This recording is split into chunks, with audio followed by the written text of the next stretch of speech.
Support for this Financial Times podcast comes from our friends at Rocket Mortgage by Quicken Loans. Home plays a big role in your life. That's why Quicken Loans created Rocket Mortgage.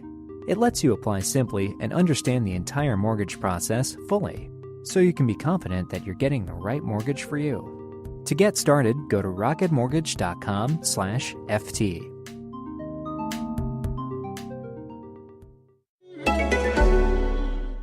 Welcome to the Financial Times Big Read, a weekly podcast featuring the best of our long-form reporting from around the world.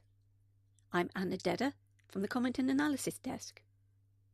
Can China avoid the same fate as Japan? For decades, Japan struggled with the aftermath of the bursting of its property and stock market bubble, and many see parallel dangers now for China's financial security, say Leo Lewis, Tom Mitchell and Yuan Yang. But others believe Beijing is better equipped to grow its way out of trouble. China is the world's second biggest economy, and if it did implode, the global consequences would be immense. This report is narrated by Leo. There are few things studied as closely by the Chinese Communist Party as how to avoid the fate of its Soviet counterpart. In an internal meeting after he assumed power in 2012, President Xi Jinping said no one in the Soviet Union had been man enough to stand up to Mikhail Gorbachev and Glasnost. But for Mr. Xi, another historical event from the same era may warrant more immediate attention. It's just over 30 years since Japan began inflating a property and stock market bubble whose implosion ravaged public confidence, cowed corporations, and scarred an economy for decades. China's priority today is to avoid that fate. It's not a new concern for Beijing. In 2010, as China's overall indebtedness was approaching 200% of gross domestic product, Mr. Xi, then the country's vice president, asked scholars of the Central Party School to research the subject, according to two Chinese academics familiar with his request. A subsequent paper outlined some of the lessons of the Japanese bubble, including the need for Beijing to raise awareness of financial risks, safeguard economic sovereignty, and not give in to pressure to change its currency policy. 7 years on, China's total debt is 250% of GDP and climbing. Officials are trying to rein in sky-high real estate prices, and the government is grappling with the aftermath of a stock market bubble that burst in 2015. Mr. Xi last month warned the country's leaders of the need to safeguard financial security. But how great is the risk of China turning Japanese? Does China, the world's second biggest economy in 2017, run the risk of repeating the fate of what was the world's second biggest economy in 1989? Japanese-style lost decades. If Japan's fate were to befall its giant neighbour, the consequences would be devastating for the global economy. China provides 40% of its annual growth. China also supplies just over 20% of US imports, the same percentage as Japan in the mid-1980s.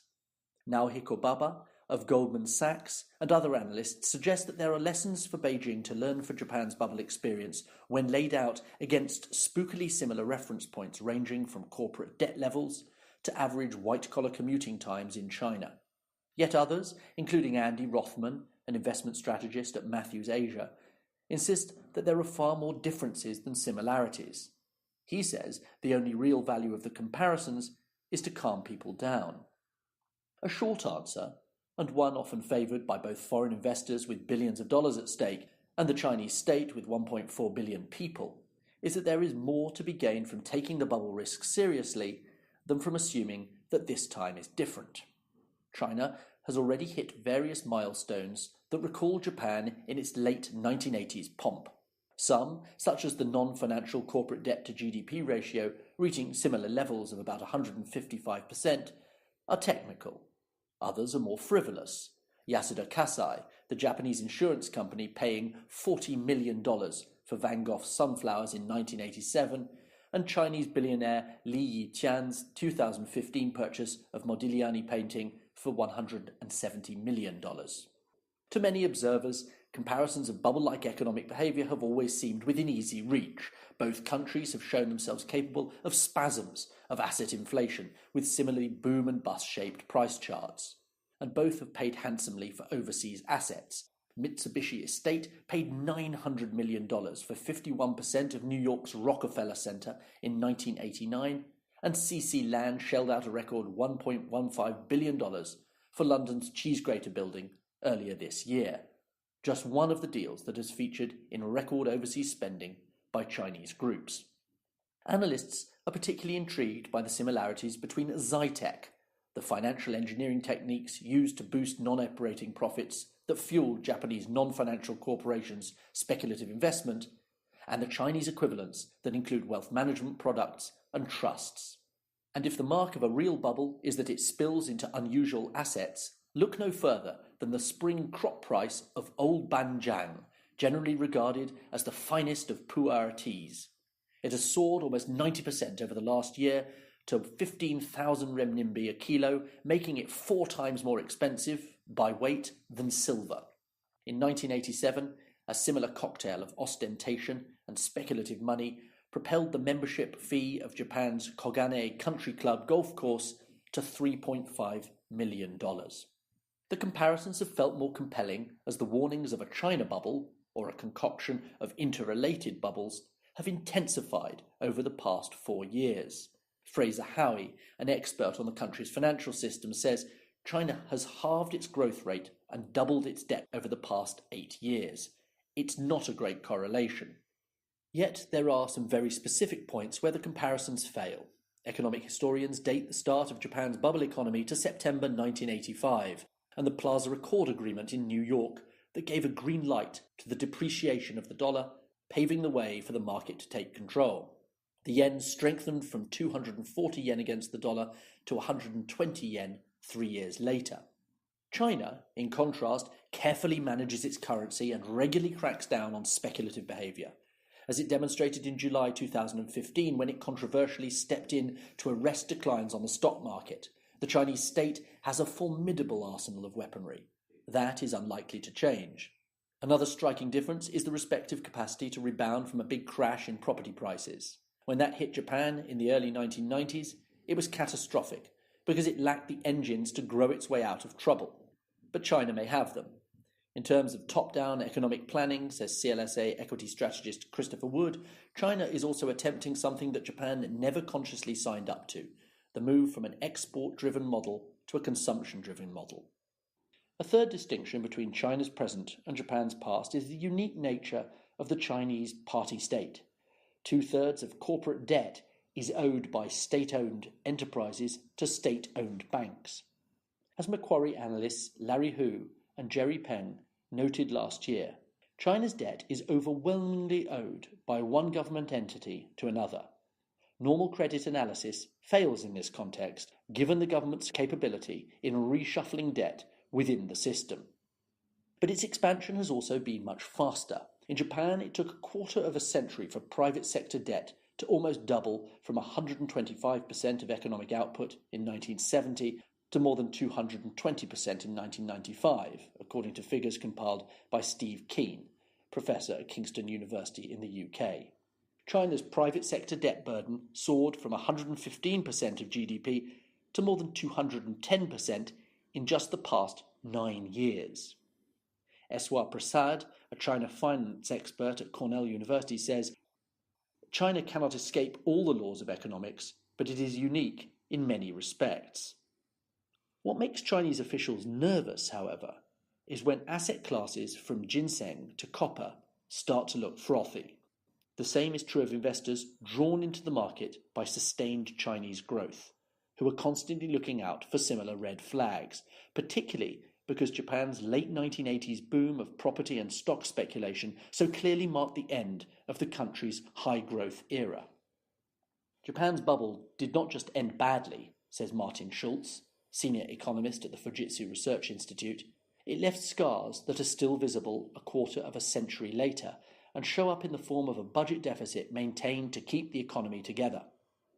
The cleanup of Japan's post-bubble financial crisis, painfully delayed until the mid-2000s because of a stubborn reluctance to trigger corporate failures and mass layoffs, represents a masterclass for China in what not to do should it face a similar crisis in its banking system.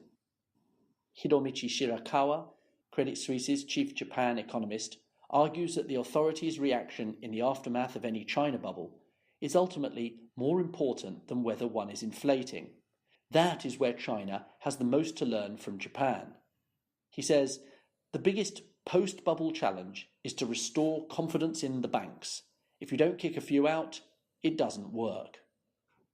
At a psychological level, the Japanese experience of watching the stock market triple in value between 1985 and 1989 corresponds with its modern Chinese counterpart. The ascent of assets has knotted itself around a deepening sense of national ascendancy.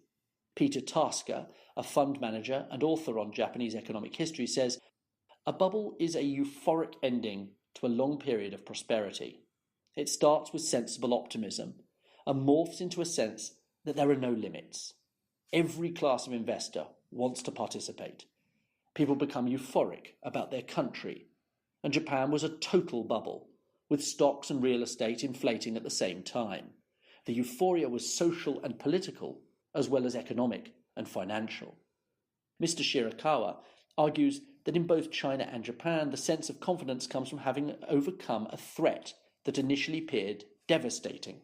In Japan's case, the oil shock of rising prices in the early 1980s, and in China's, the fallout from the 2008 global financial crisis. But, Mr. Shirakawa says, there are differences too. In Japan, the Plaza Accord and a strong yen allowed the Bank of Japan to maintain an easy policy for a long time. The banks were under pressure and they took significant risk. In China, the confidence comes from thinking we've attracted huge money flows from outside the country and this will continue forever. Despite that, Beijing is well aware that financial risk, as one government advisor puts it, is the one thing that can sink the ship. It is also worried about disturbing demographic trends that, as in Japan, could depress Chinese savings and growth. Both countries have passed from a phase of demographic bonus to demographic burden, as the working age population aged 15 to 54 has begun to decline. For Japan, that crossover was in 1990. In China, it happened in 2012, marking the end of its demographic dividend. Mr. Schultz says, the Chinese are looking at demographics because they know now what Japan was not aware of at the time. Nobody was. We learned from Japan how quickly growth can stop when demography changes. In Japan and China, equity valuations both peaked at about the same time as their demographic bonus. This may suggest, says Mr. Baba at Goldman, that in the run-up to the peak of the bubble, the equity market has a tendency to excessively extrapolate the good times of the bonus period in later years. To the extent that some see compelling similarities between the inflation of the Japanese bubble and China's present situation, the focus has shifted to whether China is close to the same turning points faced by Japan at the start of the 1990s. Moody's last week downgraded China's sovereign rating to A1, the same level as Japan, citing a large and growing debt burden.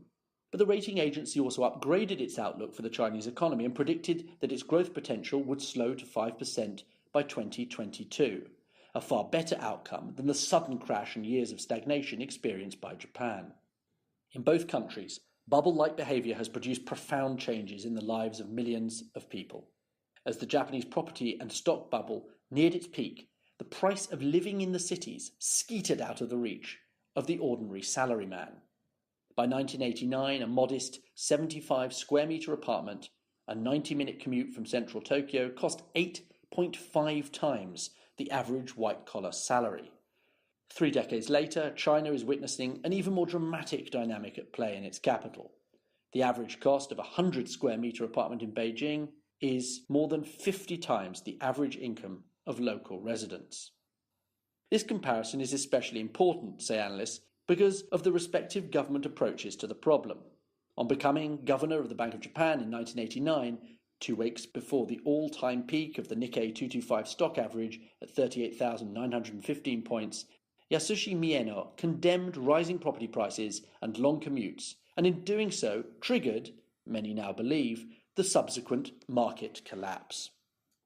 At some level, China appears to have taken the Mieno experience to heart, and cautiously speaks in terms of containing increases rather than deflating a bubble that has transformed tens of millions of urban residents into dollar millionaires. But it is a finely balanced thing. Beijing's awareness of that fragility is clear. Mr. Xi recently warned that houses are for living in, not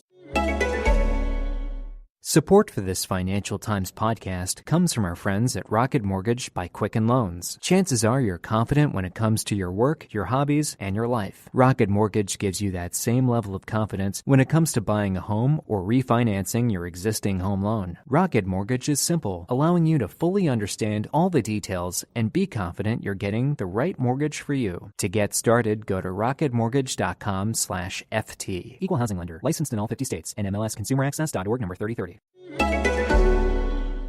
speculating on.